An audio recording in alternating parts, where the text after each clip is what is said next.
Everyone, thank you so much for joining today's event. We have an introduction to over-the-counter and prescription hearing aids from Nicole Genser and Carolyn Stern from the Center of Hearing and Communication. Today, they're going to be discussing the basics of hearing loss, what are over-the-counter hearing aids, candidacy for over-the-counter hearing aids, and tips for considering hearing aids, and how the Center for Hearing and Communication can help. We'll have a Q&A session if you have any questions. We're so thankful for both Nicole and Carolyn for being here today. I'm going to pass it over. Thank you. All right, thank you. Carolyn, if you wouldn't mind just clicking the slideshow button so that it comes up at the top, right? Do you mean make it a presentation version? Like go to the left, that one. Yep, perfect. Got it. Yeah. Okay, so hi everyone. As was just said, my name is Nicole Genser. I'm the current resident in the audiology department at the Center for Hearing and Communication. We're located in Lower Manhattan. We'll kind of give you a little bit more of a background about us in a moment. But today we'll really just be reviewing an introduction to over-the-counter hearing aids, as well as a little bit about what makes them different than prescription hearing aids. Feel free to put questions in the chat while I'm presenting. I've kind of moved the Zoom screen over here. So if I look over here, it's because I'm checking if you have a question.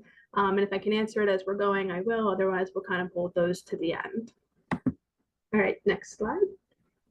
Okay, just 1 second. I also just wanted to introduce myself, and then I will let Nicole run the show. My name is Carolyn Stern, and I'm at outreach for the organization and coordinate programs like today. Thank you so much for spending time with us. We are passionate and really dedicated to helping older adults address any hearing issue. So if you are facing any concerns that aren't addressed today, please feel free to reach out to Nicole or myself. We are also based in Lower Manhattan, so if you would like to come physically to our offices for an appointment, that's possible. We also connect with people through telehealth. So I have hearing loss, so I really empathize with the challenges, and your Nicole is going to be giving you a great talk today. So I'm going to turn off my video, but I will be here monitoring the chat as we go along. All right, so yeah, so just the learning outcomes from today. This is essentially what you can expect to learn from today's session. So I'll just kind of read them off to you here. Basically, by being here today at the end of this session, you will understand generally the risks associated with untreated hearing loss, be able to tell the difference between an over-the-counter, or we say often OTC, and prescription hearing aids, kind of gaining an insight into, with regards to OTC hearing aids, that criteria for meeting candidacy for them to be a good fit for you. And then also recognizing the importance of including a hearing evaluation in that process to have the best fitting hearing aid for yourself. And then just in general, we'll go over some tips and reminders on how to develop your knowledge to be an informed consumer, kind of in general, but especially specifically related to over-the-counter hearing aids. All right, next. So just an introduction to the Center for Hearing and Communication. We are a nonprofit organization. They have been providing services since 1910. Essentially, our mission is to provide kind of high quality, comprehensive service in order to empower people affected by hearing loss, deafness, listening challenges, basically just anything that promotes that vision of communication without limits. The difference between us and some other providers is that we have this sort of expertise and education and empathetic service delivery model that works to combine a unique, tailor-made, multidisciplinary caring system for people with hearing loss, which is kind of shown by all of our departments that are over on the right side of your screen. So I'm in audiology. We also have emotional health and wellness. We have an education center, speech and language, and then outreach, which Carolyn is a part of. And like we said earlier, we are located in Lower Manhattan, just kind of near Wall Street, outside of the Trade Center area. Okay, next. So this slide is really all about what does a hearing loss look like or feel like. These statements here might be ones that you personally relate to, or even ones that some of your friends and family might relate to, that maybe you notice they experience and are just really signs that they might have some difficulty hearing or communicating. So with this slide, I'm really just calling on you to think about whether you relate to them or if you do know somebody who does. Just in general, having a hearing loss to a person that has a hearing loss, it might feel like they always say what, and I'm always asking for repetition. Maybe you hear everything perfectly, you feel like you're hearing everything, but you think people around you are mumbling. A lot of times you feel you have to raise the volume on the TV or your tablet, and even though you're making it louder, it's not getting any clearer. Some people feel they can't hear very well, so they would rather not go out and not participate in social gatherings. Some people feel in quiet, I hear just fine, but once I'm in a noisy restaurant, I don't hear a thing, or not even that I don't hear it, I'm just not understanding anything. And then people usually feel that they understand what others are saying better if the talker is facing them, so that they can kind of maximize the use of visual cues in communication. All right, so next. So let's just talk loosely about what causes hearing loss. There are several causes, and these are only some listed here, as well as on the bottom, some co-occurring conditions that might make someone more at risk for developing a hearing loss. Generally, you should know that hearing loss can be temporary, but it's often permanent. Especially usually as we age, hearing loss tends to be permanent, and it affects the organ for hearing, which is in the inner ear. So let's just pause there for a second and look at the photo on the right.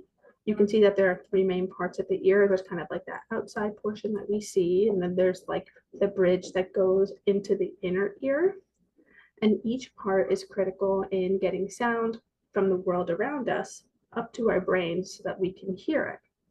And when hearing loss is permanent, it's usually because of damage to that innermost portion of the ear closest to where our ear sends it up to the brain. And like I said, this usually happens naturally with the aging process, but as well as, of course, it can be accelerated due to other factors. And one thing I want you to consider when you're thinking about this and when thinking about whether you might be experiencing a hearing loss is that it is more than just a loss to volume. It's not just that things sound softer. Sound has two properties, really, how loud it is and then how clear it is.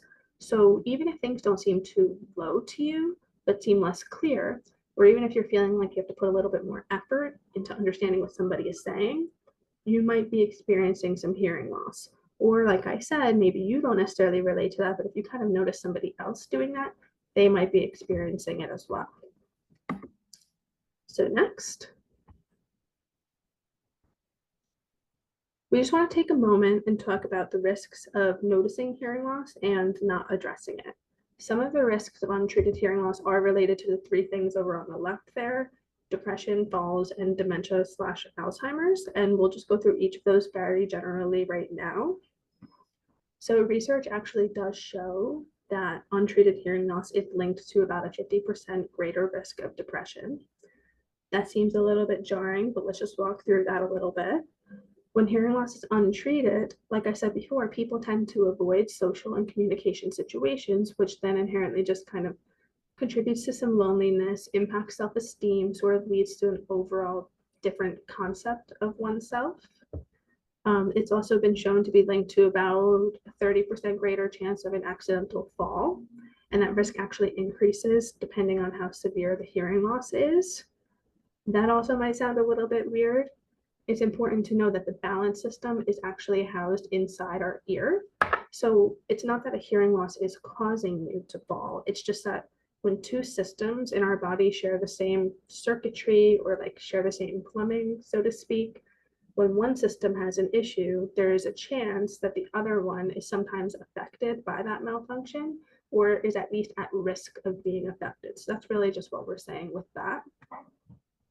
And then last, dementia, Alzheimer's. So untreated hearing loss actually increased the risks of this by about 2 times. Obviously, again, that goes up the more severe the hearing loss is.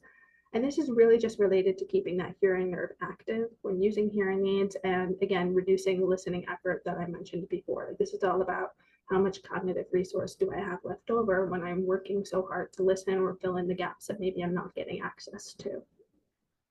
And all of that said, if we kind of turn our attention to the right, only 1 in 4 adults who benefit from hearing aids has ever actually used them. And this is true despite what we know about everything that I just said, and about the fact that we know that when hearing loss is managed, the chances of these 3 risk factors, among others, do decrease. So we really just wanted to include this information for you. I know it's a lot of information, but it's really just kind of priming your foundational understanding of hearing loss and how it does affect people in life, especially when untreated, and to really set that stage in order to kind of inspire you to address your hearing loss or to share it with friends and family to address theirs. And of course, in addressing it, over-the-counter hearing aids are going to be an option. And that's really where we're going to begin to start to take our attention for the remainder of this presentation. Next. So, like I was just kind of saying, treatment of hearing loss is usually delayed. In other words, people don't address it. Some reasons, just to give you a little bit more context, is that sometimes it's due to the associated costs. A lot of people say it's very expensive. Or just due to kind of worry about what others think. In other words, the stigma that's out there surrounding hearing loss. And I just want to say that I know it can be overwhelming to tackle and kind of take that first step on your journey to better hearing health and addressing your hearing loss. But you should know that the first step is often the biggest and the hardest step. And so we just kind of want to break this down for you briefly. This way, maybe it won't be so overwhelming for you if you just kind of have this information. Our recommendation is always going to be that the best first step in addressing a hearing loss is to consult an audiologist. This isn't going to be required for over-the-counter hearing aids, but it is still certainly going to remain our recommendation. The good thing is here that a lot of people don't realize is most insurance actually does cover a hearing test. So there's kind of like no reason not to get one.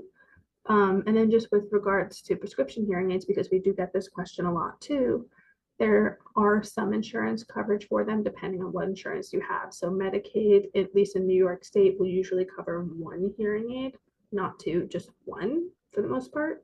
But some managed Medicare plans may offer a hearing aid benefit. Medicare itself does not offer it. It just depends on what your secondary is. So just kind of want to like foreshadow answer that question kind of before it's asked, because we get that one a lot. So next.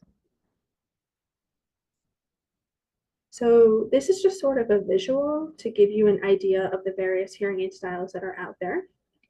We'll talk a little bit about the parts. Every hearing aid, even over-the-counter hearing aids, are equipped with a microphone to kind of collect all of the sound that you're listening to. And then on the inside, there's a computer chip, which is processing the sound, meaning like it's either cleaning it up for you to make it clearer, it's making it a little bit louder, so it's giving you the boost that you need. And then it got in, did its work, and now it has to get out. That's where the speaker comes in, and that's where the sound comes out of in your ear. So with over-the-counter hearing aids, they almost always tend to look like either the one on the right or some of the ones in the middle that go kind of just fully in your ear. But it's just important to know, and again, we're going to talk about this a little bit later when we go really deep dive into the comparison between the two. They're not custom made to your ear. Whereas with prescription hearing aids, we'll almost always have some layer of a custom and individualized fit as possible in terms of the device in your ear. Next. So let's talk more specifically about over-the-counter hearing aids. These launched in the fall of 2022, specifically, I believe, October 2022. They are meant for those who are 18 and older. We're not going to be putting these on kids. You know, kids will go and see an audiologist and kind of be fully, properly fit with a hearing aid, just, you know, in terms of their speech and language development. So these are for 18 and older. They are self-fit, which means you can go right ahead and purchase them on your own and just sort of fit them for yourself. Because the criteria is to have this perceived mild to moderate hearing loss.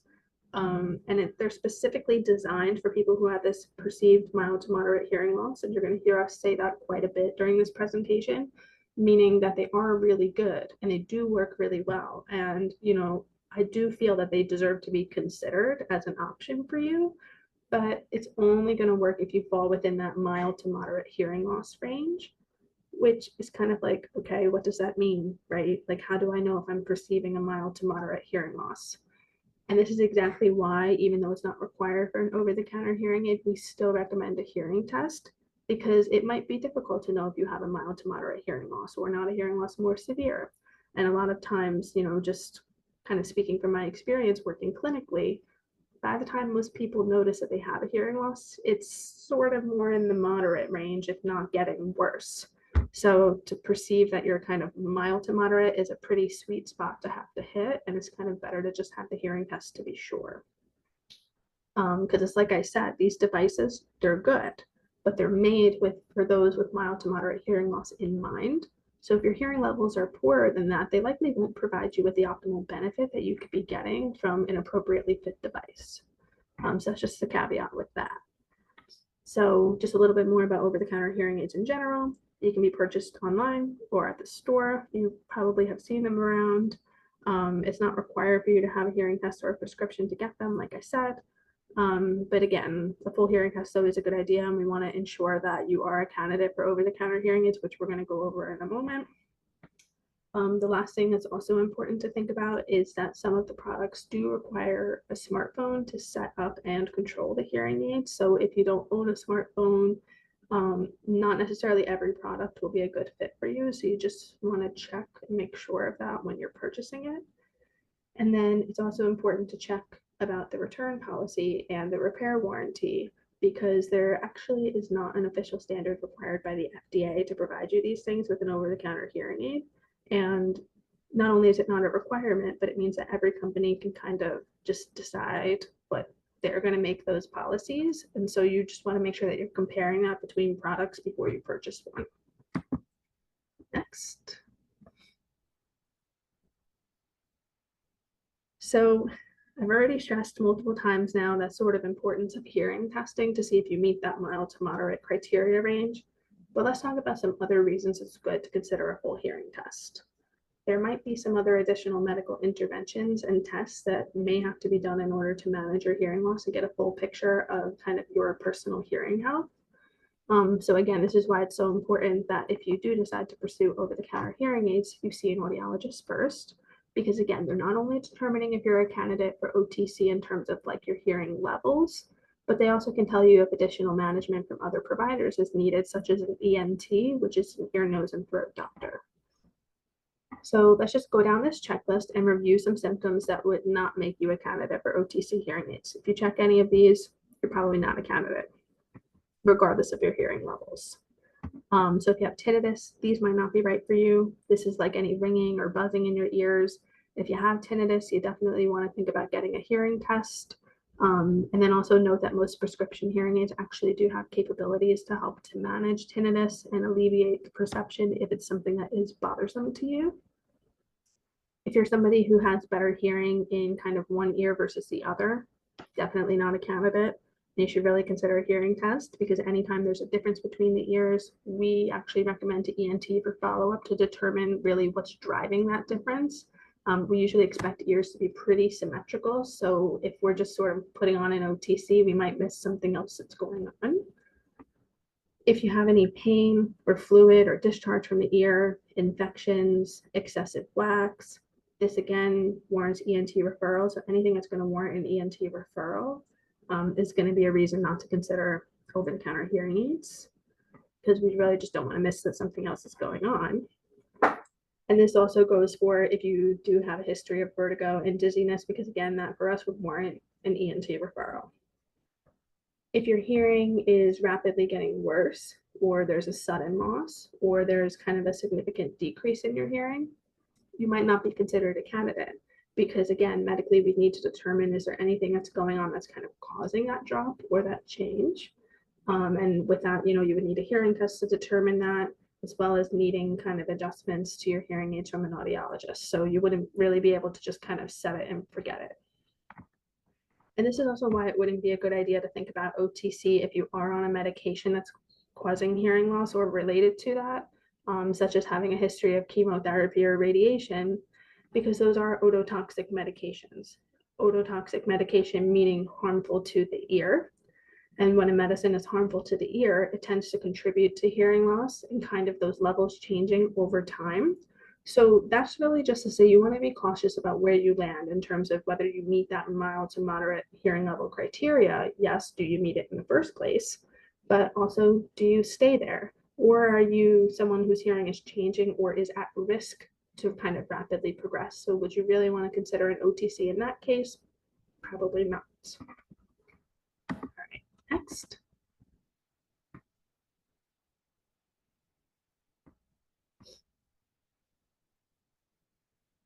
So let's just kind of stay on the topic for a second of trying to determine what level of hearing loss you have without getting a hearing test, because we haven't really talked a lot about that. And like I said, you don't need to have a hearing test to get an OTC. You should just know that there are a lot of studies that have shown that people are not good at accurately determining their hearing loss level, usually tending to underestimate it. So when it comes to a self-fitting, people usually fit for what's comfortable, not for what's actually truly benefiting them. And this really happens because people just sort of get used to how they're hearing and, often don't know how much they're missing until they put a hearing aid on. So if you work alongside a professional such as an audiologist, they can really sort of guide you to that optimal fit. And what do I mean by optimal fit? It's really just about working together to find that sort of sweet spot between what's comfortable for you, but also what from my end is providing the best access to sound that I can get for you with whatever device it is that you have. And again, working closely with an audiologist also allows you to be inherently getting your hearing levels monitored, because like I said before, you could be a perfect OTC hearing aid candidate today, but it's not to say that your hearing could potentially not change, whether just naturally or due to some other cause. And so kind of working with an audiologist is good because you build yourself a safety net of monitoring your hearing levels that way. And if you do ever fall out of candidacy, you're sort of already equipped with a support system to kind of guide you going forward. Alrighty, next. Okay, so let's just go line by line now and break down some of the key differences between over-the-counter, which will be on the left, and prescription hearing aids, which will be on the right. So if you could just, yep, exactly. So over-the-counter hearing aids are fit by yourself, by purchasing them, kind of setting them yourself. And then a prescription hearing aid is always going to be fit by an audiologist or somebody who has been trained in order to fit hearing aids. Okay, next. So then there's the cost factor, which I know is probably going to be many questions as well. When we're just looking across the line to compare cost, let's just note that the lowest end prescription hearing aid is actually the same price, if not a little cheaper, than an over-the-counter hearing aid, plus that potential insurance benefit that I said that is sometimes offered. So what I actually mean by low end versus high end is really more how much as we, as the audiologist, can adjust down to that nitty gritty within your hearing aid, and also how much benefit will they provide you for processing speech and noise. Over-the-counter hearing aids don't really tend to have that technology because the computer chips within them aren't always as sophisticated as they are in a prescription hearing aid. So that's just kind of why I bring up the point of that lower end prescription hearing aid or checking your insurance coverage, because you would actually be surprised how comparable the price potentially can be. And then if your hearing does change over time again, and you have a prescription hearing aid, you can still use it. Whereas with an OTC, you might need to get a new one if it's no longer right for you. But as long as it's right for you, then it'll be okay. Next. Yeah, so again, we've said this a number of times here, over-the-counter hearing aids, they're for people who have self-perceived mild to moderate hearing loss, whereas a prescription hearing aid is going to be fit, based on a comprehensively diagnosed hearing loss, and it can be of any degree possible. Next. All right, so with an over-the-counter device, it can be a little overwhelming because you're going to go to the store and you're going to see options. You're going to go online, you're going to see options, and you're going to pick it. Whereas with a prescription hearing aid, we're going to present you the options in front of you, but then we're going to do some kind of functional communication assessments and see how you do with them. Which ones do you perform best with? Which ones do you like how they sound? It's kind of like a guided decision-making process instead of feeling that you're on your own. To that note, it's not to say that no audiologist ever wouldn't support with an over-the-counter hearing aid fitting. We do offer some of those services at CHC, which I'll go over towards the end of the presentation. But just globally, this is the difference between the two. All right, over-the-counter hearing aids are not actually programmed to your specific hearing levels. Even if you have a mild to moderate hearing loss, a mild to moderate hearing loss can look different across 30 people, 100 people. It's different for everybody. Because again, just in terms of where the hearing falls within the range, and then how much clarity of speech somebody actually retains as well. So they're just kind of generally programmed for somebody with that level of hearing loss, versus a prescription hearing aid, which will be programmed specifically to your hearing level across individual pitches. And with prescription hearing aids, we're really only giving you volume where you need it. So what you need, only where you need it. And then again, it'll include a lot of counseling with the audiologist to adjust to new sound quality. With hearing aids, a lot of people report that at first it's a little bit loud, or their voice is a little louder and things sound kind of tinny, but we work with you to acclimate to that and then become a successful hearing aid user.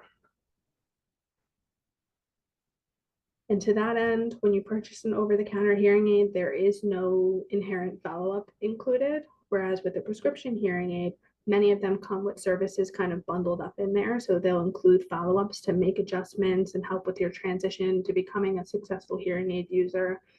Again, in terms of like being able to test you with them, but just to chat with you about how is it going, maybe make some adjustments based on what you're saying, or maybe, not even making actual adjustments in the software, but providing you some strategies in order to adjust to life as somebody who wears a hearing aid. Like I said before, we already talked about this. OTC hearing aids are one size fits all for most, whereas prescription hearing aids can be fit custom for you, and they come in far more wide range of styles.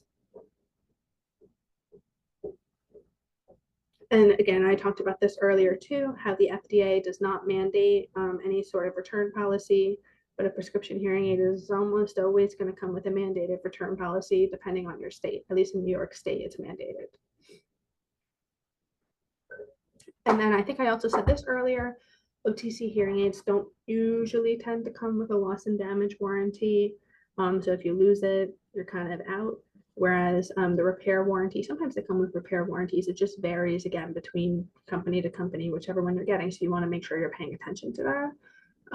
But prescription hearing aids will always come with a loss and damage warranty and a repair warranty from the manufacturer of the hearing aid. And then the last thing here is that over-the-counter hearing aids may or may not have streaming capabilities. So if that's something you're interested in, you just want to make sure. I think that most of them that are coming out at this point tend to have them, but you still just want to check. Whereas any prescription hearing aid can connect via Bluetooth to your phone, as well as some other accessories such as an additional microphone or some kind of streamer to work with your TV and things like that.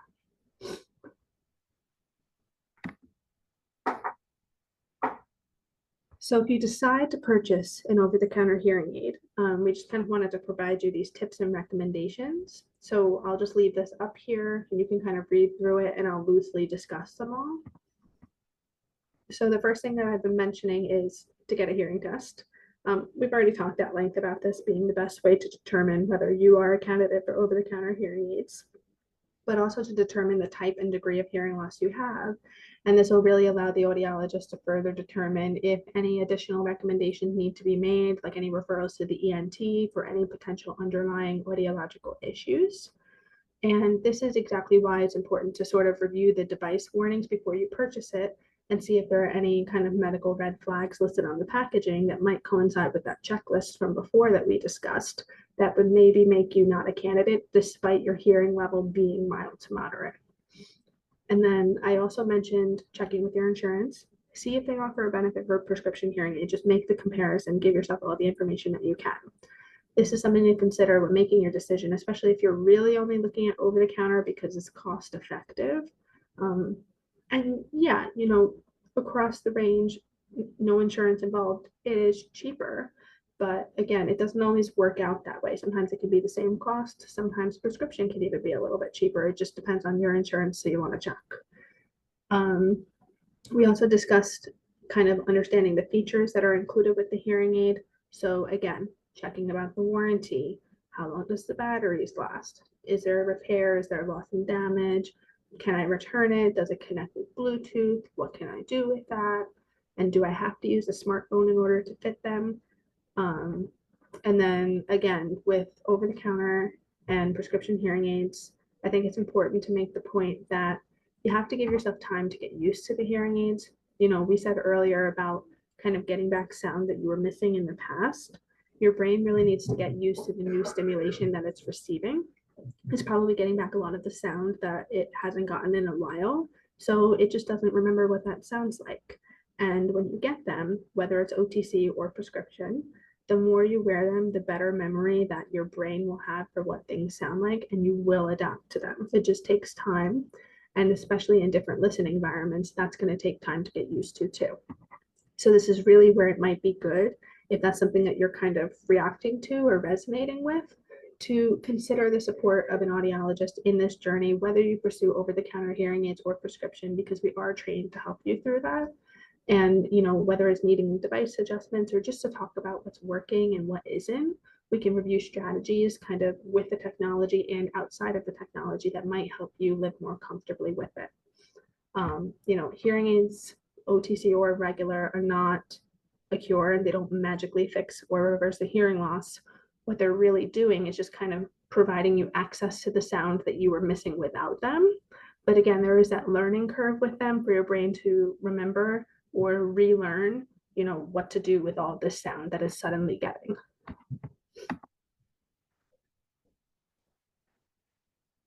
So I just want to go over this very briefly, because there are a ton of articles out there about over-the-counter hearing aids. And really this list goes for anything that you're reading articles or consuming media about, but kind of in the context of over-the-counter hearing aids, I just wanted to make sure that we go through some of the ways that you can become a better and more informed consumer of information sort of surrounding the hearing aids, and then make the best decision about handling your own hearing health. So when you read an article or you see a video or whatever format it is, you just want to verify the source and just sort of make sure that it's coming from a reputable source. Some of these might be like the Hearing Loss Association of America, the National Institute of Deafness and Communication Disorders. That's actually under the NIH, so that's very reputable. And then of course us at CHC, you know, we're a reputable source as well. Consulting an audiologist, we've been through this at length at this point, to just kind of talk through it and discuss any information that you might be wary of. You know, bring us the article, let's talk about it together. We're more than happy to do that. And, you know, articles aside, just read some user experiences and see what other people have to say about the devices, as well as these sort of commercial articles or research articles that are out there. See what other people are saying about what works for them. And then, you know, with those two kind of forms, so user experience and then like literature about it, you want to cross-reference the information. See like if what one article is saying, are other people saying it, or are you kind of the only one saying this information? And if you're the only one saying it, where are you getting that from? So it's just kind of building trust in the information that you're reading and consuming. And with building that trust, you want to be thinking about bias a little bit. You know, is there a commercial interest for whatever article or media that you're consuming? Is the statement sort of rooted in evidence, in research, in experience, or is it someone's opinion and more purely anecdotal? These are just things you want to be thinking about in the back of your mind when you're kind of reading an article or watching a video about any of this. All right. So, you know, we're kind of winding down the presentation a little bit here, kind of recapping and bringing it all together. I just want you to think about these questions within yourself here regarding if you're somebody who is ready for an over-the-counter hearing aid, or these are some questions that you can be kind of taking in to help a friend or a family member figure out if they're ready for an over-the-counter hearing aid. Just to kind of read them off to you, some things to consider is, does my hearing loss fall into the mild to moderate range, whether I perceive it that way or I'm tested that way? Is my hearing in both ears the same? And is it in both ears? And is my hearing issue complex? Do I feel like I can handle technology on my own in terms of I'm going to go to the store, I'm going to pick it out, I'm going to set it up myself, and then I'm going to rock with it? Or do I feel that I would like someone to walk alongside me in this journey and sort of give me their opinion and expertise? That's up to you. And to that end, do I want this assistance in person, or do I kind of just want to handle this on my own? Next. So I want to fully bring it together by talking about what we here at CHC can do to support you regarding over-the-counter hearing aids, because it is big, and like I said earlier, the first step is often the biggest step. Like, where do I start? What do I do? Where do I go? I have all these questions, or actually I think I want to ask something, but I don't even know what to ask. That's why we're here. We do offer a 15-minute consultation. It's free. It's by phone. We'll discuss candidacy for over-the-counter hearing aids. Maybe we'll glean a little bit of like your general hearing and health history to see, do we think you'd be a candidate? And just kind of answer any of those burning questions that you might have at the outset. Obviously, no surprise here. If you choose to use CHC moving forward, we're going to request and require a hearing test. Even if it's not required for over-the-counter hearing aids, we're requiring it and requesting it. But again, it's no surprise, though, right? Based on the firm stance I've taken here today about getting tested and the importance of that. But this is just where I want to make that point again, that insurance typically covers a hearing test. So I don't want cost of a hearing test to be a deterrent to you for not just getting that done and kind of having that for yourself, even if it tells you that you're in the mild to moderate range. That's great. We know that for sure. OTC will be good for you, barring any other contraindications. So it's just really a good idea to get that done. And then once you have your over-the-counter, assuming that you actually are a candidate for them, I don't want you to think that like the line doesn't stop there. Not every provider does this, but this is just what we can offer you. Obviously, we primarily work with prescription hearing aids, but we do offer support for your over-the-counter hearing aid. Unlike with prescription hearing aids, which would include all of those follow-ups and everything with the purchase of the device, I need to stress that the over-the-counter hearing aid services are not covered by insurance. They will come with a fee, but they're here for you, but they will come with a fee. So you can either kind of get the over-the-counter hearing aid elsewhere and bring it to us, or you can talk with us about the ones that we're on contract with and get it through us.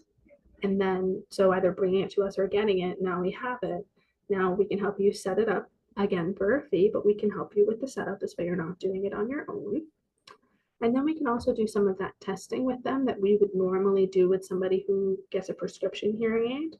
And this will just kind of give you an idea of if you're actually benefiting from them. So, some of the testing that we do is like, we sometimes see how many words do you get correct with the hearing aids on. When I play the words at a normal talking volume, like right now, at a softer level, which kind of mimics if somebody was like far away from you and talking to you. Or how do you do when, speech is in background noise? So it kind of addresses the three main scenarios, right? Normal conversation and quiet, someone's talking to you from super far away, and speech and noise. And to that end, so we can do that testing with the over-the-counter hearing aid on, fine. But we also can at the same time do some comparison for you between how are you doing with that in those conditions versus if we just kind of demo a prescription hearing aid on you, do you actually do better? But again, for all over-the-counter related services, they do come at a fee and they're not covered by insurance, but I just really wanted you to know and kind of make you aware that we do offer support in this area if it is something that you want to discuss and actually end up being a candidate to pursue. We are more than happy to walk beside you through your hearing journey and helping you improve your communication and being comfortable with a new device and hopefully, on the road to hearing better.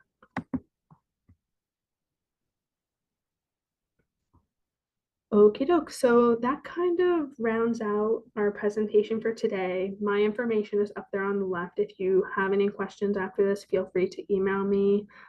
That's my phone number with my extension. You can feel free to give me a call. Obviously, I'm going to plug that you can find us on all platforms to connect with us virtually on Instagram, Facebook, X. We have our website up there, and then that's the general phone number. If you're somebody who has a smartphone handy and you want to, you can scan the code down on the bottom left there to kind of schedule your over-the-counter consultation. Or if that's too complicated, you can just call the number over there on the right or get in touch with me and we'll put you in touch with who you need to be in touch with in order to pursue that consultation.